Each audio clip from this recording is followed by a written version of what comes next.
RBI ரொம்பவே அதிரடியான ஒரு நடவடிக்கை எடுத்திருக்காங்க அப்படின்னே சொல்லலாம். அதுவும் ஒரு பேங்க் மேல எடுத்திருக்காங்க. அந்த பேங்க்குக்கு கிட்டத்தட்ட 59 லட்சம் 20,000 வந்து பெனால்டி கொடுத்திருக்காங்க. அவ்வளோ பெரிய தப்பு வந்து அந்த பேங்க் பண்ணுச்சு அப்படின்னு கேட்டா 2 மிஸ்டேக்ஸ் வந்து அவங்க பண்ணியிருக்காங்க. இப்போ பேங்கை பொறுத்தவரையும் நம்மளுடைய பணத்தை வந்து சேஃபா இருக்கணும், நம்மளோட பணம் எல்லாமே அங்கதான் வந்து டிரான்சாக்ஷன் நடக்குது, பணப்புழக்கம் அதிகமான ஒரு இருக்கக்கூடிய ஒரு இடம் என்றால் வந்து அது பேங்க் தான். ஸோ அந்த பேங்க் வந்து ரொம்பவே சேஃப் அண்ட் செக்யூரா இருக்கணும் அப்படின்றதுக்காகவே ஆர்பிஐ வந்து பல ரூல்ஸ் அண்ட் ரெகுலேஷனை வந்து பேங்க் செக்டார்ஸ்ட வந்து கொடுக்கும். அந்த பேங்க்ஸ் எல்லாமே அது வந்து கட்டாயமா, அதாவது மேண்டரியா வந்து அதை வந்து ஃபாலோ பண்ணியே ஆகணும் அப்படின்ற மாதிரி தான் ரூல்ஸ்ல இருக்கு, ஆர்பிஐ ரூல்ஸ்ல. ஸோ அந்த மாதிரி ரூல்ஸ் எல்லாத்தையும் சேஞ்ச் பண்றதோ இல்லை வந்து இந்த ரூல்ஸ் எல்லாம் வந்து மீறினாலோ இப்போ வந்து ஆர்பிஐ வந்து இந்த மாதிரியான பெனால்டிஸ், இந்த மாதிரியான நடவடிக்கைகள்லாம் வந்து எடுப்பாங்க அப்படின்ற மாதிரி ரூல்ஸ்லேயே இருக்கு.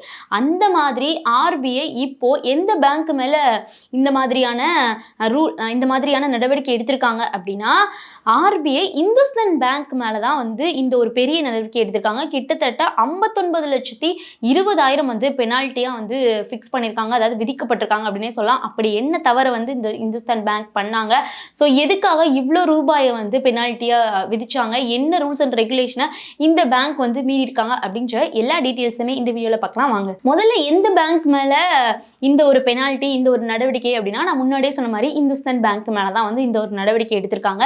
என்ன ரீசன்னால அவங்க வந்து இந்த ஒரு நடவடிக்கை எடுத்திருக்காங்க அப்படின்னா அதோடைய முதல் ரீசன் என்ன அப்படின்னா கரண்ட் அக்கௌண்ட்டுக்கு இன்ட்ரெஸ்ட். இப்போ நார்மலாகவே வந்து கரண்ட் அக்கௌண்ட் அப்படின்றது நம்மளுடைய பிஸ்னஸ் அக்கௌண்ட்டுக்காக யூஸ் பண்ணக்கூடிய அக்கௌண்ட் தான் வந்து இந்த கரண்ட் அக்கௌண்ட். நம்ம எல்லாரும் நம்ம யூஸ் பண்ணுறது நார்மலான சேவிங் அக்கௌண்ட் வந்து நம்ம யூஸ் பண்ணுவோம். ஸோ அதில் வந்து இன்ட்ரெஸ்ட் கிடைக்கும், சேவிங்ஸ் அக்கௌண்ட்டுக்கு தான் இன்ட்ரெஸ்ட் கிடைக்கும். நான் இன்னொரு விஷயத்த சொல்லிடுறேன், தெளிவுபடுத்துறேன். சேவிங்ஸ் அக்கௌண்ட் தான் நம்மளுடைய மணிக்கு வந்து இன்ட்ரெஸ்ட் வந்து கொடுக்கும். ஆனால் கரண்ட் அக்கௌண்ட்டுக்கு பொதுவாக இன்ட்ரெஸ்ட் வந்து எந்த பேங்க்குமே கொடுக்காது. அந்த ஆர்பிஐ ரூல்ஸ்லையுமே வந்து கரண்ட் அக்கௌண்ட்டுக்கு இன்ட்ரெஸ்ட் கிடையாது அப்படின்ற மாதிரி தான் இருக்கு.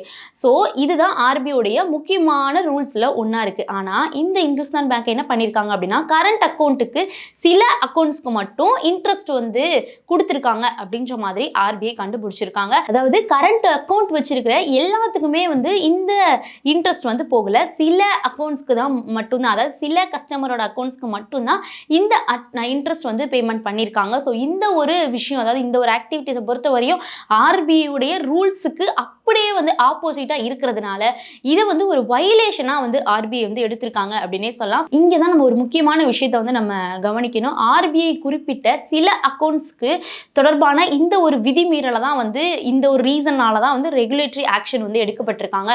இந்த ஒரு பெனால்ட்டி வந்து விதிச்சிருக்காங்க அப்படின்னே சொல்லலாம். இந்த பெனால்ட்டிக்கு இன்னொரு முக்கியமான ரீசனும் இருக்கு. நான் முன்னாடி சொன்ன மாதிரி 2 ரீசன் வந்து சொல்லியிருக்காங்க. இன்னொரு ரீசன் என்ன, அதாவது நான் முன்னாடியே சொன்ன மாதிரி 2 ரீசன், அதுல இன்னொரு ரீசன் என்ன அப்படின்னா சிந்தட்டிக் செக்யூரிட்டிசேஷன் ரிலேட்டடான ஒரு விதிமீறல் அப்படின்ற மாதிரி சொல்றாங்க.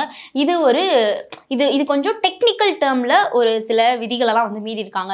பேங்கிங் செக்டார்ஸை பொறுத்த வரையும் ஒரு பேங்க் வந்து பல லோன் ரிலேட்டடான டிரான்சாக்ஷனும் சரி, இந்த கிரெடிட் ரிஸ்க் மேனேஜ்மெண்ட் ஆக்டிவிட்டிஸ் எல்லாத்தையுமே வந்து அவங்க பண்றது, அவங்களுடைய ஒர்க் ஆக்டிவிட்டிஸ் அதுதான்.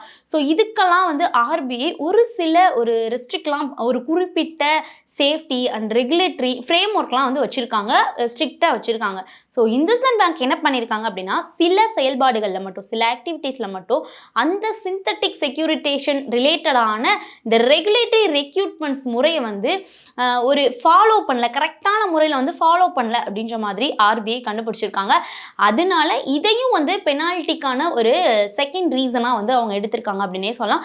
இப்போ ஒரு முக்கியமான கொஷின் வரும், 59.20 லட்சம், அதாவது 59,20,000 வந்து பெனால்ட்டி அப்படின்னா இந்துஸ்தான் பேங்க்ல அக்கௌண்ட் வச்சிருக்கவங்களுடைய அந்த அக்கௌண்ட்ல இருந்து மணி வந்து போயிருமா, அக்கௌண்ட் நாங்கள் வச்சிருக்கோம்ப்பா அப்படின்னு சில பேர் வந்து பயப்படுவாங்க. ஏன்னா இந்துஸ்தான் பேங்க்ல அக்கௌண்ட் வச்சிருக்கவங்களுக்கு இந்த கேள்வி வரும். ஸோ அதுக்கு வந்து நம்ம தெளிவான ஆன்சர் என்ன அப்படின்னா, நீங்க இந்துஸ்தான் பேங்க்ல அக்கௌண்ட் வச்சிருந்தீங்க அப்படின்னா உங்களுக்கு எந்த வித பயமும் தேவையில்லை. உங்களுடைய அக்கௌண்ட்ல என்ன மணி இருக்கோ அது அப்படியே தான் இருக்கும், உங்களோட அக்கௌண்ட்ல இருந்து மணி வந்து போகாது. ஸோ ஆர்பிஐ உடைய இந்த பெனால்ட்டி, அதாவது பேங்க் குறிப்பிட்ட ரெகுலேட்டரி வயலேஷன் ரிலேட்டடானது, இதுக்கும் கஸ்டமர்ஸ்க்கும் எந்த விதத்திலையும் ரிலேட்டபிள், அதாவது கனெக்ஷன் கிடையாது. ஸோ இதனால நார்மல் கஸ்டமர்ஸ் பேங்க் அக்கௌண்ட்ல இருக்கிற பணத்தை டைரக்ட் டைரக்டா வந்து எந்த ஒரு இம்பாக்டும் இருக்காது அப்படின்ற மாதிரி தான் வந்து ஆர்பிஐ சைட்ல இருந்து சொல்றாங்க. அதே மாதிரி இந்த ஒரு பெனால்டி ரீசனால பேங்கை பொறுத்தவரையும் day to day service stop பண்றாங்க.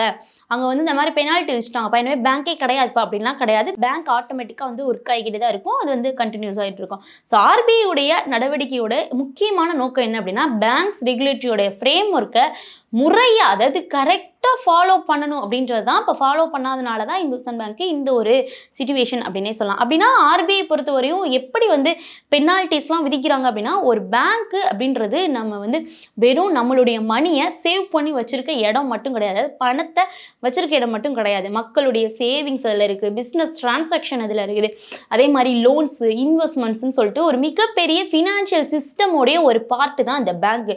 அதனால் பேங்கிங் சிஸ்டம் அப்படின்றது டிரான்ஸ்பரன்சி அண்ட் கம்ப்ளைன்ஸ்ன்றது அப்படின்றது ரொம்பவே இம்பார்ட்டன்ட் அப்படின்னு சொல்கிறாங்க. ஒரு சின்ன அளவிலான ஒரு பேங்க்கில் ஒரு சின்ன அளவிலான ரெகுலேட்டரி ரெக்யூப்மெண்ட் கூட நீங்கள் இக்னோர் பண்ணீங்க அப்படின்னா அது ஃபியூச்சரில் ஒரு பெரிய ரிஸ்க்காக மாறும் அப்படின்றது தான் ஆர்பிஐ உடைய கருத்தாக இருக்குது அப்படின்னே சொல்லலாம். அதனால தான் ஆர்பிஐ கண்டினியூஸாக வந்து இந்த மாதிரியான பேங்க்ஸ் எல்லாம் மானிட்டர் பண்ணிக்கிட்டே வராங்க. ஸோ ரூல்ஸ் எதுலேயே ஃபாலோ பண்ணலை அப்படின்னா பெனால்ட்டி, கரெக்டிவ் ஆக்ஷன் அப்படின்ற எல்லா ஆக்டிவிட்டீஸ், எல்லா நடவடிக்கைகளையுமே வந்து ஆர்பிஐ கரெக்டாக எடுத்திருக்காங்க. ஸோ இப்போ வந்து இந்த இந்துஸ்தான் பேங்க்கில் கஸ்டமராக இருப்பீங்க, அக்கௌண்ட் வச்சுருப்பீங்க. ஸோ அவங்களாம் என்ன மாதிரி விஷயங்களை இப்போ பண்ணணும் அப்படின்னா, முதல்ல நீங்கள் பயப்பட தேவையில்லை. உங்களுடைய அக்கௌண்ட்டில் இருக்க மணிக்கு ஒரு ப்ராப்ளமும் இருக்காது. அட் த சேம் டைம் உங்களுடைய பேங்க் ஆக்டிவிட்டீஸ் கண்டினியூஸாக வந்து ஒர்க்கிங் டேஸில் வந்து கண்டினியூஸாக ஒர்க் ஆகிட்டே தான் இருக்கும். அது ஸ்டாப் ஆகும், அது லீவு அப்படின்ற மாதிரி எதையுமே நினைக்க வேணாம். உங்களுடைய பேங்க் அக்கௌண்ட்டில் டெபாசிட்ஸாக இருக்கட்டும், ரெகுலர் பேமெண்ட் சர்வீஸாக இருக்கட்டும், ஸோ ஏதாவது தனிப்பட்ட கம்யூனிகேஷன் பேங்க்ல இருந்து வந்துச்சு அப்படி மட்டும் அதை மட்டும் கவனமாக செக் பண்ணிக்கோங்க. இப்போதைக்கு இந்த இஷ்யூ பற்றி எந்த கவலையும் தேவையில்லை. ஸோ அதே மாதிரி இந்த ஒரு ஆர்பிஐ பெனால்ட்டி அப்படின்றது குறிப்பிட்ட ரெகுலேட்டரி வயலேஷன் ரிலேட்டடான நடவடிக்கை அப்படின்றத வந்து நம்ம அண்டர்ஸ்டாண்ட் பண்ணிக்கணும். அதனால ஒரு ஆர்பிஐ உடைய அந்த பெனால்ட்டி நியூஸ் வந்த உடனே பேங்க்ஸில் நம்ம பணம் வச்சுக்க வேணாம், நம்ம எடுத்துடலாம் அப்படின்லாம் நினைக்க வேணாம். ஸோ உடனடியாக பேனிக் டிசிஷன்லாம் வந்து எடுக்கிறத கொஞ்சம் அவாய்ட் பண்ணால் போதும். ஓவராலாக இந்த ஒரு கண்டென்ட்டில் வந்து நம்ம இந்துஸ்தான் பேங்க் மேலே ஏன் 59,20,000 பெனால்ட்டி வந்துச்சு அப்படின்றது, அதுவும் ஆர்பிஐ இவ்வளோ பெரிய நடவடிக்கையை எடுத்தாங்க அப்படின்றது தான். ஸோ இந்த ரீசன் ஒன்று நம்ம என்னன்னு பார்த்தோம் அப்படின்னா, கரண்ட் அக்கௌண்ட்டுக்கு இன்ட்ரெஸ்ட் வழங்கியது, அதுக்கப்புறம் சிந்தட்டிக் செக்யூரிட்டேஷன் ரிலேட்டடான அந்த ரெகுலேட்டரி ரெக்ரூட்மெண்ட்ல சரியாக ஃபாலோ பண்ணல அப்படின்றது தான். ஸோ அந்த 2 வயலேஷனால தான் வந்து ஆர்பிஐ இந்துஸ்தான் பேங்க் மேலே ஒரு பெரிய பெனால்ட்டி அண்ட் பெரிய ஒரு நடவடிக்கை எடுத்திருக்காங்க அப்படின்னே சொல்லலாம். ஸோ ஆர்பிஐ உடைய இந்த ஒரு டிசிஷனை பற்றி நீங்கள் என்ன நினைக்கிறீங்க அப்படின்றத மறக்காம கமெண்ட்ஸ் சொல்லுங்க. மோர் இன்ஃபர்மேஷனுக்கு நம்ம சேனலை ஃபாலோ பண்ணிக்கோங்க. சென்னை மற்றும் கோயம்புத்தூர்ல நடந்த ஈடி தமிழுடைய பவர் ஆஃப் வெல்த் நிகழ்ச்சிக்கு மிகப்பெரிய ஒரு ஆதரவை நீங்க கொடுத்தீங்க. நெக்ஸ்ட் வந்து நம்ம துபாயில இந்த நிகழ்ச்சியை நடத்த திட்டமிட்டு இருக்கோம். செப்டம்பர் மந்த் வந்து நடக்க போகுது. இந்த நிகழ்ச்சியில நீங்க பார்ட்டிசிபேட் பண்ணணும் அப்படின்னு விரும்புனீங்க அப்படின்னா கீழே இருக்கக்கூடிய கூகுள் ஃபார்ம்ல உங்களுடைய நேம், அப்புறம் உங்களுடைய மொபைல் நம்பர், இமெயில் ஐடியை வந்து நீங்க கொடுங்க. எங்க டீம் வந்து உங்களை கான்டாக்ட் பண்ணுவாங்க.